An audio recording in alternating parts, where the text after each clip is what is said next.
Muy buenas noches, amigos y amigas, hermanos y hermanas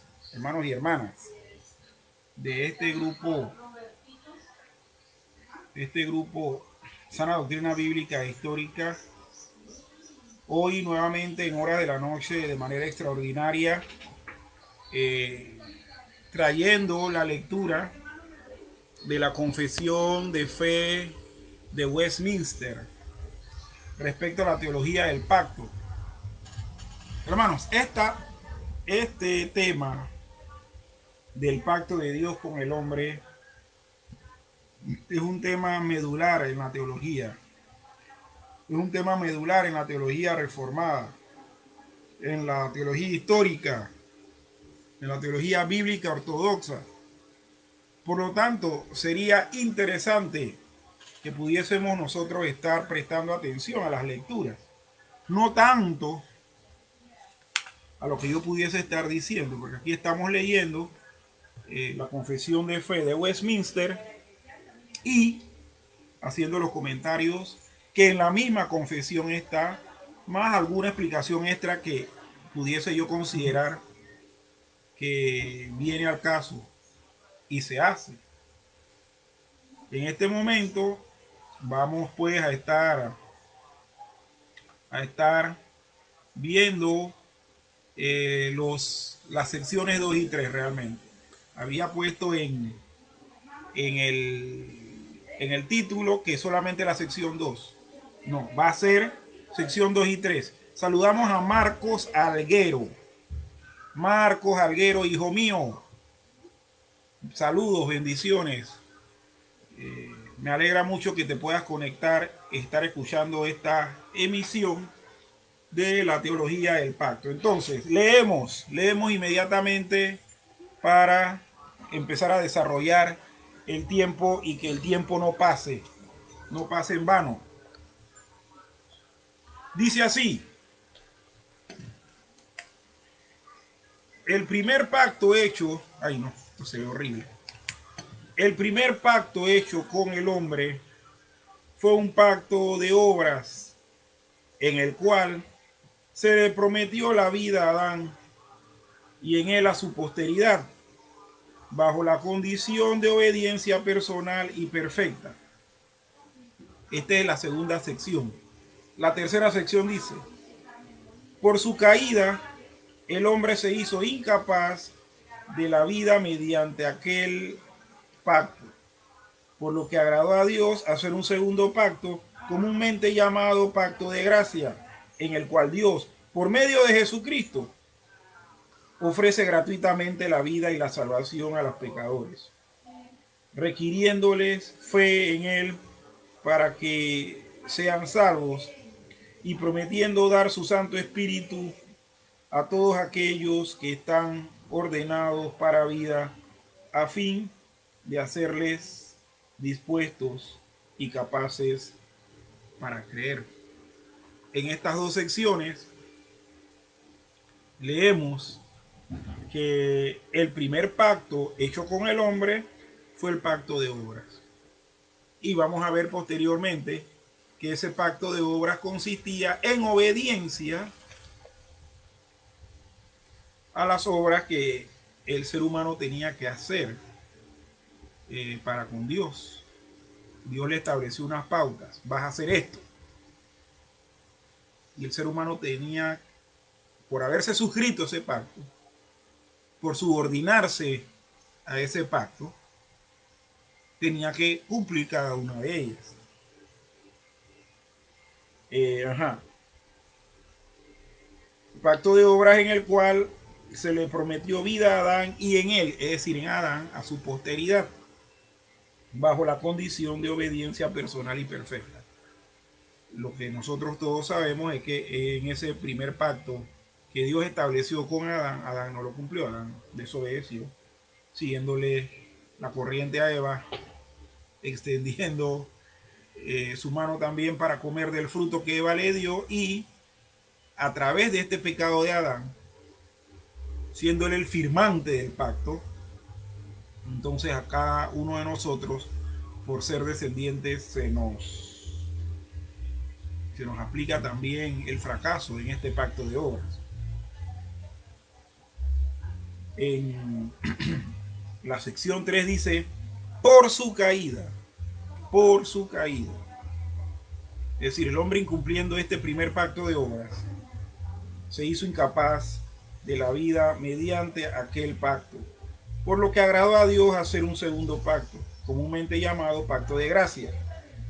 Un segundo pacto llamado pacto de gracia, en el cual Dios, por medio de Jesucristo, ofrece gratuitamente la vida y la salvación a los pecadores, requiriéndoles fe en Él para que sean salvos y prometiendo dar su Espíritu Santo a todos aquellos que están ordenados para vida, a fin de hacerles dispuestos y capaces para creer. Aquí consideramos los dos pactos revelados en las Escrituras. Note de nuevo que ambos son pactos de gracia en cuanto ambos expresan la misericordia de Dios sobre los que no tienen ningún reclamo ante Él. El primer pacto fue un pacto de obras. La gracia de Dios fue vista en este pacto. Cuando Adán recibió la promesa de vida y prosperidad bajo la condición de su obediencia perfecta y perpetua, la cual le debía a Adán, muy aparte de tal bendición ofrecida por la gracia de Dios. Sin embargo, la caída causó que el hombre fuera completamente incapaz de cumplir las condiciones del pacto, y es así que Dios, en su misericordia, establece un nuevo pacto llamado pacto de gracia. Ambos pactos están de la gracia, pero el segundo merece ser llamado así porque Dios mismo provee lo requerido para llenar las condiciones del pacto por el cual su pueblo recibe la salvación. Y esto es importante. En los dos pactos, Dios extiende su gracia. ¿Por qué? Porque en los dos pactos Dios quiere otorgarle vida y salvación a los hombres, al ser humano.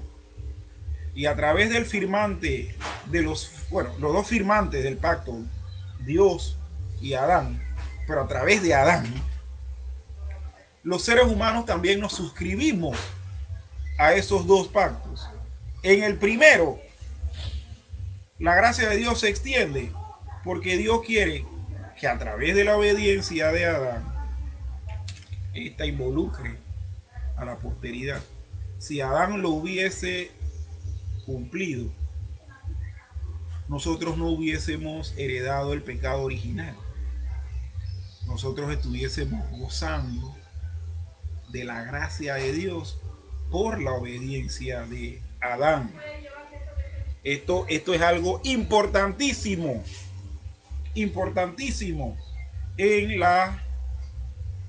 el entendimiento de esto. Y es ahí donde está la gracia. Está la gracia porque Dios le promete a Adán vida eterna y salvación. Pero también, de haberlo cumplido Adán, nosotros también hubiésemos sido beneficiarios de esa obediencia a Adán. Lo que nosotros sabemos es que Adán no cumplió. Adán fracasó. Y es ahí donde se establece el segundo pacto, que siendo de gracia igual, es estrictamente de gracia porque ya Dios entonces provee las condiciones para que el hombre de manera inmerecida obtenga la salvación. Dios mismo provee. Dios mismo pone el puente para que el hombre que cree pueda alcanzar esa meta y pueda entonces alcanzar la salvación. Miren que en los dos pactos, Dios tiene el deseo de ofrecer al hombre y a su posteridad vida eterna, que viva para siempre, que esté en bendición. Obviamente el primero, al quedar invalidado por incumplimiento, entonces da a luz o promueve la estipulación del establecimiento del segundo. Y en el segundo entonces, el Dios bendito nos da todos los elementos para alcanzar esa salvación prometida. Los elementos que constituían el pacto de obras no se afirman formalmente en las escrituras. Sin embargo, están muy claramente implícitos.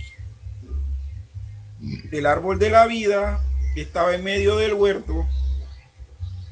Así también, el árbol del conocimiento del bien y del mal se le había prohibido comer a Adán, so pena de muerte. Sí, claramente tuvo delante de él la alternativa de la obediencia y la vida o de la desobediencia y la muerte. Se puede inferir legítimamente de Génesis 2:17 que el Señor requería una obediencia perfecta y personal, como la infracción más mínima se ve amenazada con la pena de muerte. Como los elementos del pacto se encuentran presentes de tal manera, el apóstol Pablo sugiere la situación hipotética en la cual, si un hombre cumpliera todos los mandamientos de Dios, recibiría la recompensa de la vida. Génesis 3:12. Algunos se oponen cuando se habla del pacto de obras, diciendo que tal pacto no es afirmado formalmente en las escrituras. Ni siquiera se encuentra el término pacto de obras en las escrituras. Que tal designación sugiere falsamente que las obras del hombre pudieran haber ameritado las bendiciones de Dios. Estas objeciones no nos convencen. La doctrina de la Trinidad tampoco se afirma formalmente en las escrituras, pero se implica en todas partes. Lo mismo se podría decir acerca del pacto de obras. Yo quisiera poder leer estos pasajes que se sugieren aquí. Estos pasajes que se sugieren aquí. Y los pasajes que se sugieren aquí son Génesis 2:17 y Génesis 3:12. Vamos a leerlo. Génesis 2:17 y Génesis 3:12.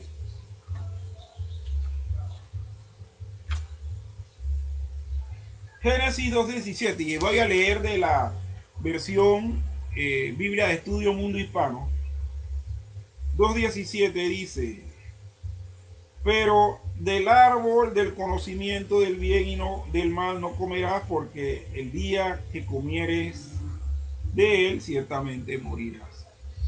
Esto respecto al hecho que leímos anteriormente, que en el primer pacto estaba implícito la obediencia y la vida, y la desobediencia y la muerte. Y aquí vemos que él dice: pero del árbol del conocimiento del bien y del mal no comerás. ¿Cuál era la obra que tenía que hacer Adán? No comer del árbol del conocimiento del bien y del mal. Entonces la pena de muerte estaba en incumplir eso, porque el día que de él comieres, ciertamente morirás. Cosa que ocurrió. Adán incumple ese pacto y la maldición de Dios es que el hombre muera el hombre. Damos también un saludo a Poncho Leñero, que en este momento está también sintonizando esta transmisión en vivo a través de este grupo Sana Doctrina Bíblica e Histórica. Entonces, en el versículo 3, 12, capítulo 3, versículo 12 se dice: el hombre respondió, la mujer que me diste por compañera, ella me dio el árbol y yo comí. Y es aquí donde se decía en la lectura que el apóstol Pablo sugiere la situación hipotética en la cual, si un hombre cumpliera todos los mandamientos de Dios, recibiría recompensa de la vida. Mis estimados hermanos, nosotros estamos en esta lectura de la Confesión de Fe de Westminster respecto a la teología del pacto, las secciones 2 y 3. Y hemos visto también dos objeciones a todo esto que acabamos de estar leyendo. Y las dos objeciones son que tal pacto no es afirmado formalmente en las escrituras. Ni siquiera se encuentra el término pacto de obras en las escrituras, y que tal designación sugiere falsamente que las obras del hombre pudieran haber ameritado las bendiciones de Dios. Estas objeciones no nos convencen. La doctrina de la Trinidad tampoco se afirma formalmente en las escrituras, pero se implica en todas partes. Lo mismo se podría decir acerca del término pacto de obras. Es que definitivamente sí hubo. No está el título pacto de obras, pero Dios le dice al hombre que de todo árbol del huerto podrá comer, pero que del árbol de la ciencia del bien y del mal no comerás, porque el día que de él comieres ciertamente morirás. Ahí hay un pacto unilateral en el que Dios le está diciendo al hombre que cumpla esa formalidad que está ahí. Entonces, ¿cómo podemos decir que es que no hay una formalidad? Si la formalidad es que se mencione el término explícitamente, no va a aparecer. Pero implícitamente está, porque está la sugerencia de Dios. Si se ve que Dios está diciéndole a Abraham, lo está obligando. Estas son mis condiciones. Tú vas a estar en el huerto, tú fuiste creado por mí y vas a hacer así, así y asado. Entonces esta objeción de que no está formalmente y que no aparece formalmente en las escrituras es un absurdo por negar esta doctrina. Definitivamente que también se puede poner el ejemplo de la Trinidad. La Trinidad no se menciona formalmente en término Trinidad en la Biblia, y sin embargo toda la Biblia habla de la pluralidad de la personalidad de Dios. Entonces, son objeciones que no convencen. Y esto pasa, hermanos, con personas, con cristianos que leen la Biblia y porque a ellos no les parece así, expresan su objeción. No son cristianos confesionales, no son cristianos sujetos a credos, no son cristianos que guardan la ortodoxia histórica. Ellos guardan su propia ortodoxia, que más bien sería heterodoxia, y entonces objetan a lo que en la Biblia está. Seguimos la lectura, hermanos, que está interesante. Dice, la segunda objeción es más formidable. Y sin embargo, ningún tipo de acusación de este tipo se puede sustentar en contra de nuestra confesión, porque aún al llamado pacto de obras, la confesión se cuida del mismo peligro acá sugerido. Es más, La designación pacto de obras tiene el mérito de enfocarse sobre el elemento preciso que distingue a un pacto del otro. Es decir, es decir,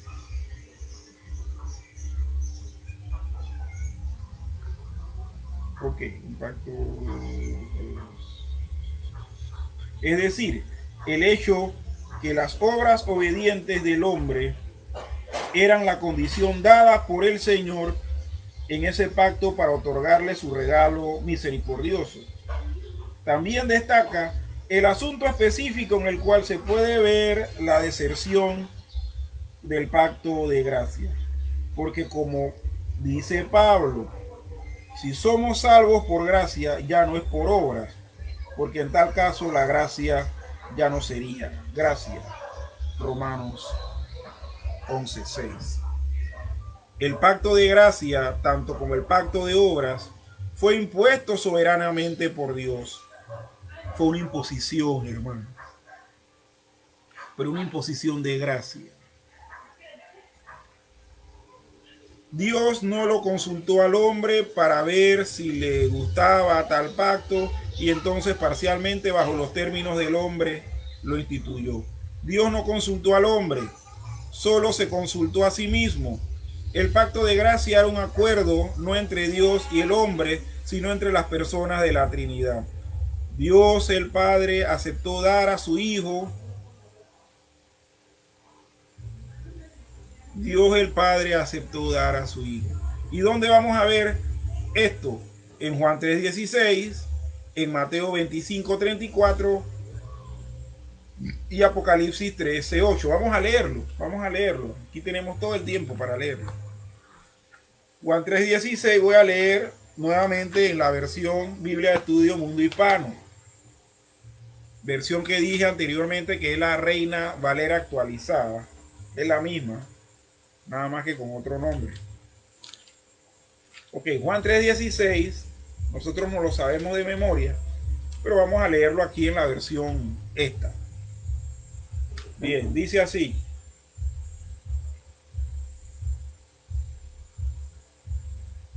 Dice, porque de tal manera amó Dios al mundo, que ha dado a su Hijo unigénito, para que todo aquel que en él cree no se pierda, mas tenga vida eterna. Bueno, dice exactamente lo mismo que la Reina Valera, del 60. De hecho, esta es una Reina Valera. Como dije, la Biblia de Estudio Mundo Hispano es la Reina Valera actualizada. Por lo tanto, obviamente van a haber pasajes con traducción literal parecida o igual a la Reina Valera. Los otros pasajes, Mateo 25:34. Mateo 25:34, vamos para allá. Mateo 25:34. Aquí lo tenemos y leemos. Entonces el rey dará a los de su derecha, vengan benditos de mi Padre, hereden el reino que ha sido preparado para ustedes desde la fundación del mundo. Wow. Wow. Dios acordó con los otros miembros de la Trinidad entregarle a algunas personas el reino que ha sido preparado para vosotros desde la fundación del mundo. Tremendo. Previa consulta entre la deidad, entonces se establece esto. Apocalipsis 13:8. Vamos a leer Apocalipsis 13:8. Apocalipsis 13:8. Y vamos a ver si aquí sí prendo el foco, porque en verdad que la letrita esta me está matando la lectura. Vamos a ver si puedo utilizar acá. 13:8 dice, y le adorarán todos los habitantes sobre la tierra cuyos nombres no están inscritos en el libro de la vida del Cordero. Okay. Y le adorarán todos los habitantes sobre la tierra, cuyos nombres no están escritos en el libro de la vida del Cordero, quien fue inmolado desde la fundación del mundo. Okay.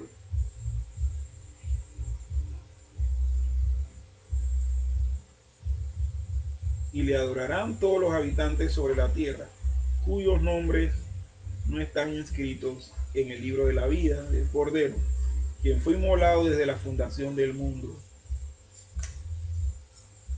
Entonces aquí vemos, aquí tenemos otro pasaje donde esto se ventila.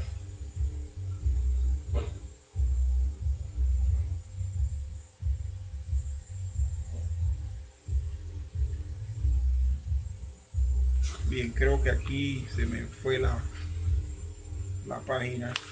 Sí. Bien. Cristo aceptó dar su vida como rescate por muchos. Y esto lo vemos en Juan 10, 17 y 18. Vamos a Juan 10, 17 y 18. Y sustentamos lo que estamos leyendo con la lectura bíblica. Juan 10, 17 y 18. Bien, y dice así: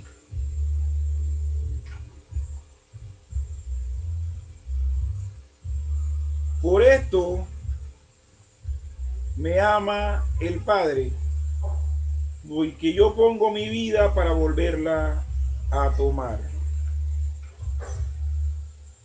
Así es, Cristo aceptó dar su vida como rescate por muchos. Y el Espíritu Santo empezó a hacer verdadera aplicación de esta redención a los que el Padre había escogido. Y vamos a estar leyendo Romanos capítulo 8, versículos 9, 14, 16. Romanos capítulo 8, versículos 9, 14 y 16. Romanos 8.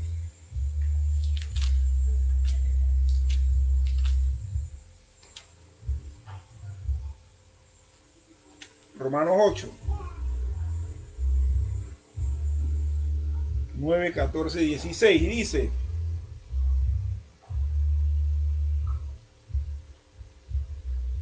Sin embargo, ustedes no viven según la carne, sino según el Espíritu. Si es que el Espíritu de Dios mora en ustedes. Si alguno no tiene el Espíritu de Cristo, no es de él. 14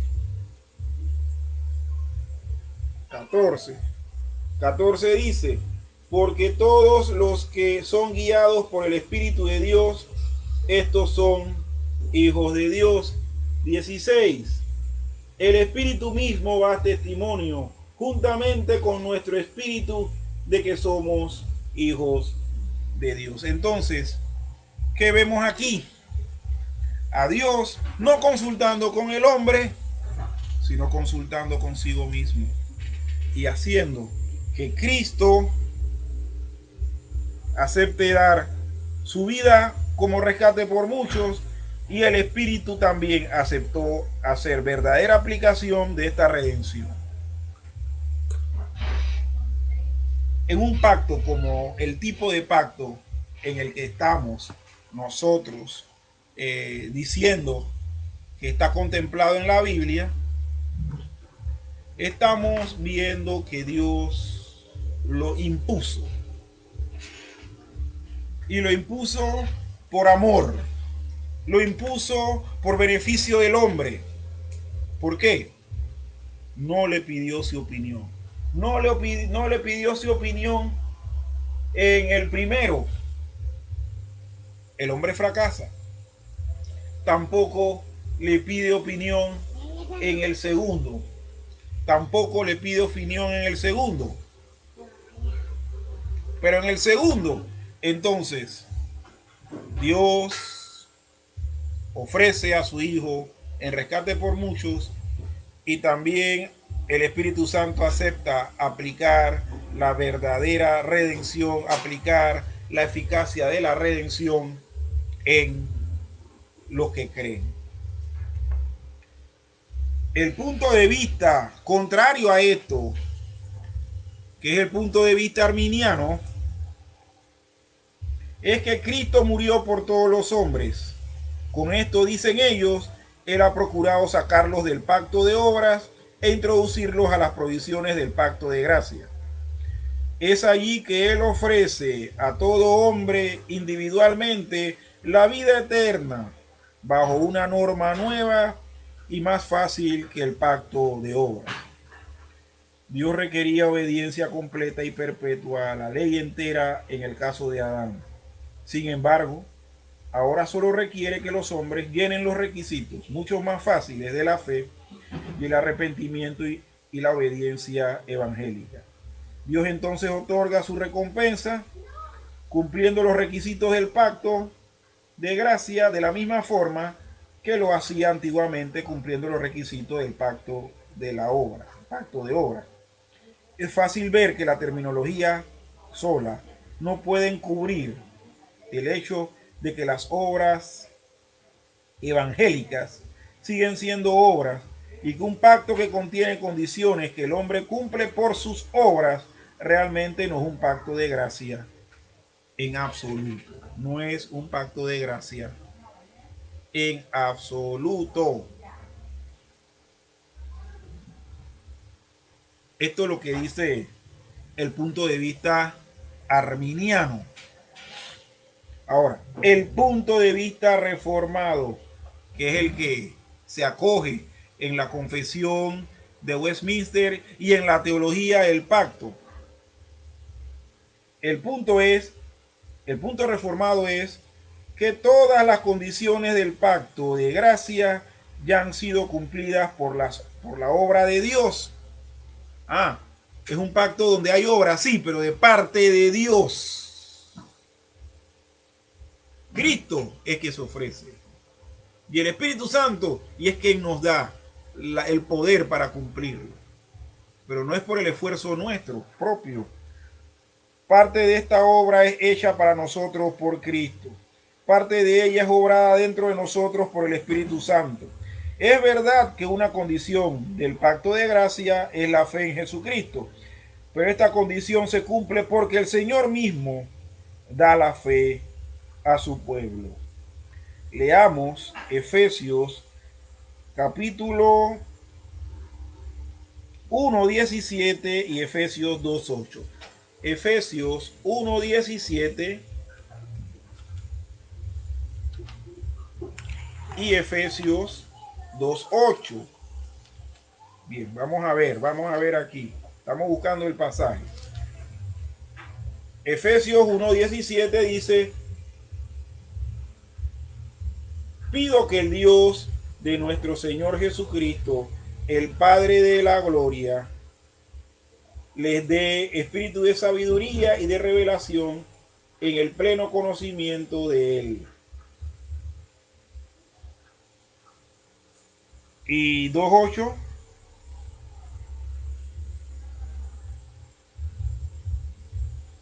Y 2:8 dice, vamos a leerlo. 2:8 dice: porque por gracia son salvos por medio de la fe, y esto no de ustedes, pues es don de Dios. En el 1:17, el apóstol Pablo, en su acción de gracias e intercesión, pide que el Dios de nuestro Señor Jesucristo, el Padre de gloria, les dé espíritu de sabiduría y de revelación en el pleno conocimiento de Él. Es decir, el Espíritu de Dios les abre el entendimiento a las personas para tener fe. Eso es lo que está diciendo, hermanos. Y en el 2:8, porque por gracia son salvos por medio de la fe, y esto no de vosotros, pues es don de Dios. ¿Qué es el don de Dios? Aquí no se está hablando directamente de la salvación. El don de Dios es la fe. El don de la fe es el don del Espíritu, porque es a través de la obra de convencimiento del Espíritu que Él permite que usted tenga el entendimiento para creer y aceptar la palabra de Dios. Convencerse de eso. La vida y la salvación ofrecidas en la versión arminiana del Evangelio son solo potenciales, porque dependen de ciertas acciones y actitudes que aún no existen y no existirán a no ser que los hombres hagan las obras que las producen. Pero la vida y la salvación ofrecidas a los pecadores en la versión reformada del Evangelio son verdaderas, porque dependen exclusivamente de Dios, no solo para lograr este fin, sino también para la creación de esas actitudes y acciones necesarias para recibir ese fin. Por supuesto, no recibimos posesión de la salvación hasta que ciertas condiciones se hayan cumplido en nosotros. Debemos arrepentirnos y ejercer la fe en Cristo para poder poseer la salvación que Él nos ha asegurado.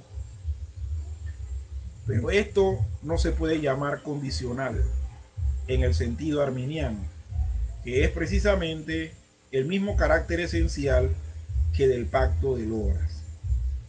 Es condicional solo en el sentido en que depende de la obra del Espíritu Santo en los corazones de los escogidos. Perdón, mi hermano. Y de esto veremos más en los capítulos 10, capítulo décimo, capítulo 13 y capítulo 14. Perdón. Preguntas para repasar.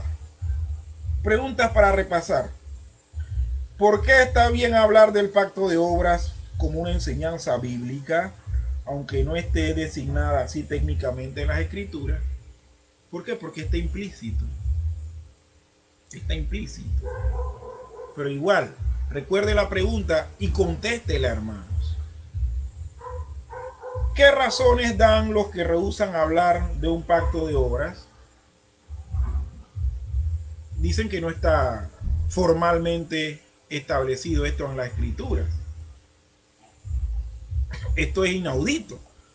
Está explícitamente. No, pero implícitamente sí. ¿Qué respuestas se pueden dar a estos argumentos? Bueno, esta respuesta ya los vimos. Así que yo le exhorto a los hermanos a que consigan una confesión de fe de Westminster y lean las secciones 2 y 3. ¿Qué mérito tiene la designación? El pacto de obras. ¿Qué quiere decir que el pacto de obras haya sido soberanamente impuesto? Exponga el concepto arminiano acerca de la condición del pacto de gracia y también exponga el concepto reformado acerca de la condición del pacto de gracia. Mis estimados hermanos, hoy nos demoramos un poquito más porque tuvimos a bien leer los textos, no solamente citarlos, sino leerlos y hacer hasta una especie de comentario respecto a eso. Mis estimados hermanos, la teología del pacto es una teología que merece que la estudiemos y que nos convenzamos a través del estudio de la Biblia, que es una doctrina cierta y correcta. Yo le animo a los que están escuchando y les saludo y les pido hacer esto. Les pido confirmar que lo que se ha dicho aquí es correcto o no. ¿Cómo? Yendo a los documentos, yendo a una confesión de fe de Westminster, y si se pueden buscar esta mejor, porque es para clase de estudio, es comentada por G.I. Williamson, y también irse a los textos bíblicos y estudiar, analizar hasta la profundidad los textos que allí están citados. El Señor me los bendiga. Quisiera orar brevemente para despedir esta emisión. Señor y Padre bueno, te damos las gracias por la oportunidad de oro que nos das, de poder sacar tiempo para hacer esta emisión y que los hermanos que puedan escuchar puedan no solamente oír, sino también profundizar en todo lo que se ha dicho. Gracias, bendito Señor, por tu amor y por tu misericordia. En Cristo Jesús. Amén y amén. Saludos.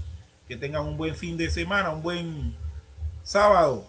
Y mañana todos adorar a Dios en nuestras respectivas congregaciones. Bendiciones.